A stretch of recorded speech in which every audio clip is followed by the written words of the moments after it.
Mga bitamina at mineral na taglay ng brown rice. Ang brown rice ay isang masustansyang pagkain na naglalaman ng maraming bitamina, mineral at antioxidants. Ito ay tinuturing na isang whole grain dahil hindi tinatanggal ang bran at germ nito na nagbibigay ng mahalagang phytochemicals tulad ng essential amino acids, fiber, flavonoids at iba pa.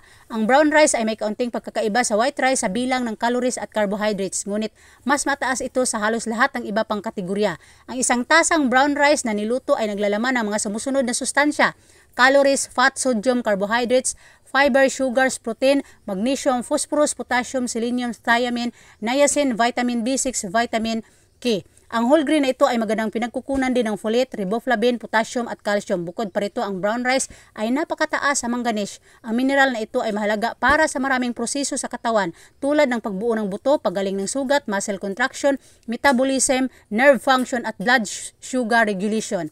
Ang kakulangan sa manganese ay naugnay sa mas mataas na panganib na magkaroon ng metabolic syndrome, bone demineralization, impaired growth at low fertility. Isang tasa lamang ng kanin ay tumutugon sa halos lahat ng iyong pang-araw-araw na pangangailangan para sa mahalagang nutriyenteng ito.